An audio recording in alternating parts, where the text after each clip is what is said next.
ابو مخنف کہتا ہے کہ جب عمرو بن العاص نے یہ دیکھا کہ عراقی غالب آ رہے ہیں اور انہیں اپنی ہلاکت کا خوف پیدا ہو رہا ہے تو انہوں نے معاویہ سے کہا کہ میں آپ کے سامنے ایک رائے پیش کرتا ہوں جس سے ہم میں تو اتحاد بڑھ جائے گا اور دشمنوں میں تفرقہ پیدا ہو جائے گا۔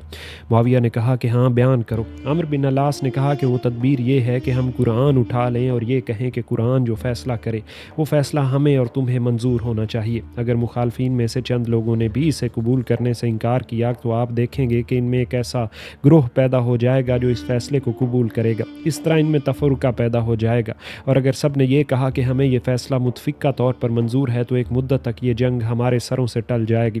اس بات پر شامیوں نے قرآن نیزوں پر اٹھا لیے اور بولے ہمارے اور تمہارے درمیان یہ کتاب اللہ فیصلہ کرنے والی ہے۔ شامیوں کا فیصلہ سب اہل شام پر واقع ہوگا اور عراقیوں کا فیصلہ تمام اہل عراق پر نافذ ہوگا۔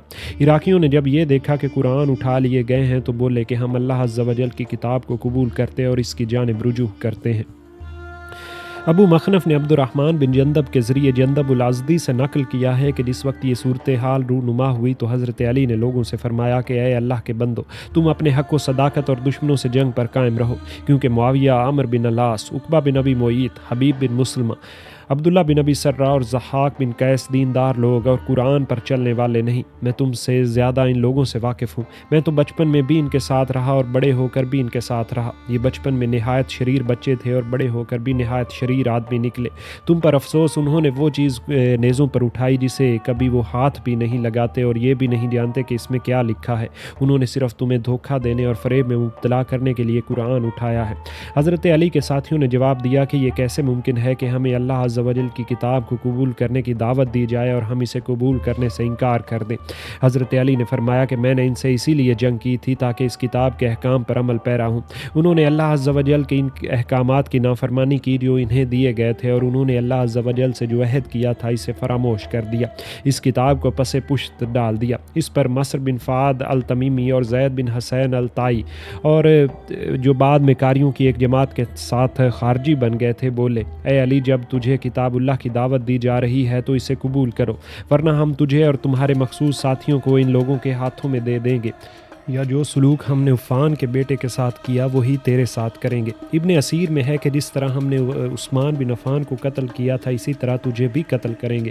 ہم پر فرض ہے کہ ہم اللہ عز و جل کی کتاب پر عمل پیرا ہوں اور ہمیں شامیوں کی یہ دعوت قبول ہے۔ خدا کی قسم تجھے ہر حال میں اس پر عمل کرنا ہوگا یا ہم تیرا بھی ضرور وہی حشر کریں گے جیسا ہم نے عثمان کا کیا تھا۔ حضرت علی نے فرمایا تم میرے اس رضامند نہ ہونے کو دماغ میں محفوظ کر لو اور میری یہ بات یاد رکھو کہ اگر تم میری اطاعت کرتے ہو تو تمہیں جنگ کرنی چاہیے، اور اگر تم میری نافرمانی کرتے ہو تو تم جو بہتر سمجھو وہی کرو۔ ان لوگوں نے جواب دیا کہ یہ ہرگز نہیں ہو سکتا، بلکہ آپ ایک آدمی بھیج کر اشتر کو میدان جنگ سے واپس بلوا لیجئے، یعنی آپ کو ہر صورت میں ہماری رائے اور حکم پر چلنا ہوگا اور ہم آپ کے حکم پر چلنے کے لیے تیار نہیں۔ ابو مخنف نے فضیل بن خدیج الکندی کے حوالے سے قبیلہ نخ کے ایک شخص سے نقل کیا ہے کہ اس نے کہا کہ اس نے دیکھا کہ ابراہیم ابن الاشتر مصعب بن زبیر کے پاس گئے۔ مصعب نے کہا کہ جس وقت لوگوں نے حضرت علی کو ثالثی پر مجبور کیا میں بھی حضرت علی کے ساتھ تھا۔ ان لوگوں نے حضرت علی کو مجبور کیا کہ کسی شخص کو بھیج کر اشتر کو میدان سے واپس بلوائیے۔ مصعب کہتے ہیں کہ حضرت علی نے یزید بن ہانی السبعی کو اشتر کے پاس روانہ کیا اور کہلوایا کہ فوراً میرے پاس آؤ۔ قاصد نے یہ پیغام اشتر کو پہنچایا۔ اشتر نے جواب دیا کہ میری جانب سے حضرت علی سے کہنا کہ یہ وقت ایسا نہیں کہ آپ مجھے میری جگہ سے ہٹا لیں، آپ قطعاً جلدی نہ کیجیے کیونکہ مجھے امید ہے کہ میں فتح حاصل کر لوں گا۔ یزید بن ہانی واپس آیا اور حضرت علی کو اس جواب سے مطلع کیا۔ اس پر ایک ہنگامہ کھڑا ہو گیا اور اشتر کے بارے میں لوگ چیخنے لگے۔ حضرت علی نے کہا کہ خدا کی قسم ہمیں یقین ہے کہ تو نے ہی اسے جنگ جاری رکھنے کا حکم دیا ہے۔ حضرت علی نے فرمایا کہ تمہارے لیے یہ رائے قائم کر لینا مناسب نہیں۔ کیا تم نے مجھے اس سے سرگوشیاں کرتے دیکھا ہے؟ کیا میں اشتر سے تمہارے سامنے واضح طور پر گفتگو نہیں کرتا؟ کیا جب میں اسے باتیں کرتا ہوں تو تم نہیں سنتے؟ ان لوگوں نے جواب دیا یا تو آپ آدمی بھیج کر اسے فوراً بلوائیے ورنہ خدا کی قسم ہم تجھے معزول کر دیں گے۔ حضرت علی نے یزید بن ہانی سے کہا کہ اے یزید، اشتر سے جا کر کہو کہ فوراً میرے پاس آ جائے، یہاں فتنہ کھڑا ہو چکا ہے۔ یزید نے اشتر کو یہ پیغام پہنچایا تو اشتر نے سوال کیا کہ قرآن اٹھانے کی وجہ سے فتنہ پیدا ہو چکا ہے؟ یزید نے جواب دیا ہاں۔ اشتر نے کہا کہ میں تو پہلے ہی جس وقت قرآن اٹھائے گئے تھے سمجھ گیا تھا کہ عنقریب نیا اختلاف اور نیا فساد پیدا ہوگا، کیونکہ یہ عامرہ کے بیٹے کا مشورہ ہے۔ کیا تو نہیں دیکھتا کہ اللہ نے ہمارے لیے کیا غیب سے مدد فرمائی ہے؟ کیا یہ مناسب ہے کہ ایسے وقت میں میں دشمنوں کو چھوڑ کر میدان سے واپس لوٹ جاؤں؟ یزید نے جواب دیا کہ کیا تو یہ چاہتا ہے کہ یہاں میدان جنگ میں تو کامیابی حاصل کر لے اور وہاں امیر المومنین ایسی منزل پر پہنچ چکے ہوں کہ یا تو ان کی فوری مدد کی جائے یا انہیں بھی دشمنوں کے سپرد کر دیا جائے؟ اشتر نے جواب دیا کہ خدا کی قسم یہ ہرگز نہیں ہو سکتا۔ سبحان اللہ، یہ کیسے ممکن ہے؟ یزید نے کہا کہ شیعان علی تو یہ کہہ رہے ہیں کہ یا تو آپ کسی شخص کو بھیج کر اشتر کو فوراً واپس بلوائیے ورنہ ہم تجھے بھی اسی طرح قتل کریں گے جیسے ہم نے ابن عفان کو قتل کیا تھا۔ اشتر یہ سن کر فوراً واپس ہوا اور ان لوگوں کے پاس پہنچا۔ اشتر نے ان لوگوں سے مخاطب ہو کر کہا کہ اے عراقیو، اے ذلیلو اور بزدلو، کیا تم نے قوم کی پیٹھ کو نیچا دکھایا؟ کیا تم یہ سمجھتے ہو کہ تم شامیوں کے مقابلے میں زبردست ہو؟ ان لوگوں نے جو قرآن کے فیصلے پر عمل پیرا ہونے کی دعوت دی ہے تو خدا کی قسم انہوں نے خود اللہ کے ان احکام کو چھوڑ رکھا ہے جو اللہ تعالیٰ نے اس کتاب میں نازل فرمائے ہیں۔ یہ اس سنت کو ترک کرنے والے ہیں جو نبی کریم پر نازل کی گئی۔ تم ان کی اس دعوت کو ہرگز نہ قبول کرو اور کم از کم مجھے اتنی مہلت دو کہ جتنی دیر میں گھوڑا رک جاتا ہے، ابن اسیر میں ہے کہ جتنی دیر میں اونٹنی کا دودھ دوہا جاتا ہے، کیونکہ مجھے فتح سامنے نظر آ رہی ہے۔ شیعان علی نے جواب دیا، اس صورت میں تو ہم بھی تیرے ساتھ گناہ میں شریک ہو جائیں گے۔ اشتر نے کہا، اچھا یہ تو بتاؤ کہ جب تمہارے بڑے قتل ہو گئے اور ذلیل لوگ باقی رہ گئے تو تم اس وقت بھی حق پر تھے جب تم جنگ کر رہے تھے اور تمہارے نیک لوگ قتل ہو رہے تھے۔ اب جب تم نے جنگ سے ہاتھ روک لیا تو یا تو تم اس وقت باطل پر ہو یا حق پر ہو۔ اگر تم اس وقت حق پر ہو تو تمہارے وہ مقتولین جن کی برتری کا تم منکر نہیں، تو اس صورت میں وہ بھی دوزخ میں تم سے بہتر ہوں گے۔ ان لوگوں نے جواب دیا، اشتر اس قسم کی باتیں چھوڑو، ہم تو صرف یہ جانتے ہیں کہ ہم نے ان شامیوں سے اللہ عز و جل کی خاطر جنگ کی اور آج جو ان کے خون بہانے سے ہاتھ روک لیا ہے یہ بھی اللہ عز و جل کی خاطر روک رہے ہیں۔ ہم نہ تیرے مطیع ہیں اور نہ تیرے امیر کے مطیع ہیں، تو ہم سے علیحدہ ہو جا۔ اشتر نے کہا کہ تم لوگوں کو دھوکہ دیا گیا اور خدا کی قسم تم دھوکے میں مبتلا ہو گئے۔ تمہیں جنگ بندی کی دعوت دی گئی، تم نے فریب میں آ کر اسے قبول کر لیا۔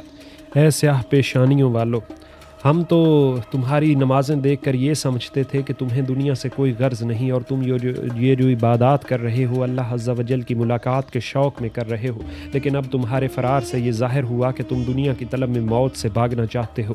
افسوس صد افسوس، اے بڑے بڑے کپڑے پہننے والو، تم آج کے بعد ہمیشہ دو آراء پر چلتے رہو گے، یعنی ایک رائے پر کبھی متفق نہ ہو سکو گے۔ تم بھی ہمارے سامنے اسی طرح دور ہو جاؤ جس طرح ظالم قوم دور ہو گئی۔ اشعث حضرت علی کے پاس آیا کہ میرا خیال ہے کہ سب لوگ اس پر راضی ہیں اور خوش ہیں کہ قرآن کے حکم پر چلنے کی جو انہیں دعوت دی گئی ہے وہ اسے قبول کر لے۔ اگر آپ چاہیں تو معاویہ کے پاس جا کر ان کا ارادہ معلوم کروں تاکہ آپ ان کے سوالات پر غور کر سکیں۔ حضرت علی نے فرمایا کہ اگر تم یہی چاہتے ہو تو ان سے پوچھو۔ اشعث امیر معاویہ کے پاس گیا اور سوال کیا، اے معاویہ، تم نے یہ قرآن کس لیے اٹھوائے؟ معاویہ نے جواب دیا، اس لیے تاکہ ہم اور تم ان احکامات پر عمل کریں جو اللہ عز و جل نے اپنی کتاب میں لکھوائے ہیں۔ تم اپنے میں سے ایک شخص فیصلہ کے لیے مقرر کر دو جس پر ہم راضی ہوں، اور ہم بھی اپنے میں سے ایک شخص مقرر کر دیتے ہیں اور ہماری جانب سے ان دونوں پر یہ لازم ہوگا کہ جو کچھ اللہ عز و جل کی کتاب میں پائیں اس پر عمل پیرا ہوں اور اس سے قطعاً تجاوز نہ کریں، اور جس امر پر یہ دونوں متفق ہو جائیں گے ہم اس کی پیروی کریں گے۔ اشعث بن قیس نے جواب دیا، یہ حق کی بات ہے۔ اس کے بعد اشعث حضرت علی کے پاس لوٹ کر آیا اور جو کچھ معاویہ نے کہا تھا اس سے انہیں آگاہ کیا۔ حضرت علی کے ساتھیوں نے جواب دیا کہ ہم نے یہ بات قبول کی اور ہم اس پر راضی ہیں۔ شامیوں نے اپنی جانب سے عمر بن العاص کو مقرر کیا۔ اشعث نے کہا کہ ہم ابو موسیٰ اشعری کو ثالث بنانے پر راضی ہیں۔ حضرت علی نے فرمایا، تم نے پہلی بات میں میری نافرمانی کی تھی لیکن اب تم میری نافرمانی نہ کرو، میں تو ابو موسیٰ کو ثالث بنانا نہیں چاہتا۔ اس پر اشعث، زید بن حسین الطائی اور مصر بن فعد بولے، ہم ان کے علاوہ کسی کا فیصلہ قبول کرنے کے لیے تیار نہیں، کیونکہ جس مصیبت میں ہم مبتلا ہو گئے ہیں اس سے وہ ہمیں پہلے ڈرایا کرتے تھے۔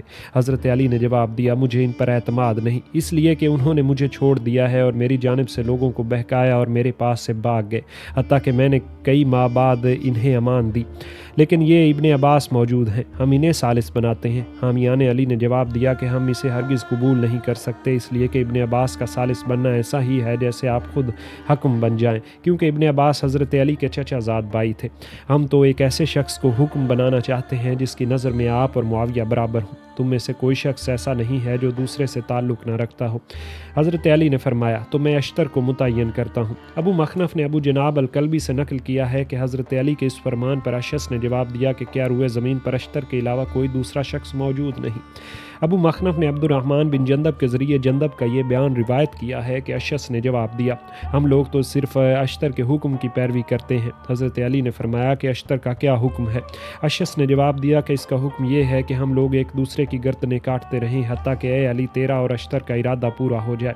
حضرت علی نے فرمایا کیا تم ابو موسیٰ کے علاوہ کسی پر تیار نہیں؟ انہوں نے جواب دیا ہاں، ہم صرف انہی کو حکم بنانا چاہتے ہیں۔ حضرت علی نے فرمایا اچھا، جو تمہارا جی چاہے وہ کرو۔ ان لوگوں نے ابو موسیٰ کے پاس آدمی بھیجا۔ ابو موسیٰ جنگ سے علیحدہ رہے اور عرض میں مقیم تھے۔ ان کے پاس ان کے غلاموں نے آ کر یہ خبر پہنچائی کہ لوگوں نے صلح کر لی ہے۔ ابو موسیٰ نے بے ساختہ کہا کہ الحمدللہ رب العالمین۔ غلام نے کہا کہ ان لوگوں نے آپ کو ثالث بنایا ہے۔ ابو موسیٰ نے کہا کہ انا للہ و انا الیہ راجعون۔ اس کے بعد ابو موسیٰ لشکرگاہ تشریف لائے۔ اشتر حضرت علی کی خدمت میں حاضر ہوا اور عرض کیا کہ آپ مجھے عمرو بن العاص کے ساتھ لگا دیجیے۔ قسم ہے اس ذات کی جس کے علاوہ کوئی معبود نہیں، اگر میں نے اسے دھوکہ دہی کرتے ہوئے دیکھا تو اسے قتل کر ڈالوں گا۔ احنف نے حاضر ہو کر عرض کیا کہ اے امیر المومنین، آپ کے زمین سے پتھر اٹھا کر مار دیا گیا ہے اور اس شخص کے ذریعے جس نے اللہ اور اس کے رسول کی نافرمانی کی ہے اسلام کی ناک کاٹ دی گئی ہے۔ میں اس شخص کو خوب سمجھتا ہوں، میں نے بھی اس کا آدھا حصہ بنایا ہے۔ میرے نزدیک تو اس کی یہ حیثیت ہے کہ جیسے زنگ آلود چھڑی، اور یہ شخص گڑھے میں گرنے کے قریب ہے، اور اس قوم میں کوئی شخص بھی اس کے مقابلے کی صلاحیت نہیں رکھتا۔ جو شخص بھی اس کے قریب جائے گا وہ ظاہر میں ایسا بن جائے گا جیسا ان لوگوں کی مٹھی میں بند ہے، اور جب وہ ان سے دور ہوگا تو ایسا دور ہوگا جیسے لوگوں کو دور پر کوئی تارا نظر آتا ہے۔ اگر مجھے ثالث بنانا نہیں چاہتے تو مجھے ثالث کا مددگار بنا کر دوسرا ساتھ والا کر دیجئے، کیونکہ یہ شخص جو بھی چال چلنا چاہتا ہے میں اسے واضح کر دوں، اور جب بھی وہ چال چلے گا تو میں اس پر دوسری ایسی چال چلوں گا جس کے باعث میں فیصلہ کر سکوں۔ اس پر تمام لوگوں نے ابو موسیٰ کے علاوہ کسی کو حکم تسلیم کرنے سے انکار کر دیا اور معاہدہ لکھنے پر زور دیا۔ احنف نے کہا کہ اگر تمہیں میری بات قبول نہیں تو تم ان بزرگوں سے منہ پھیر کر چلے جاؤ۔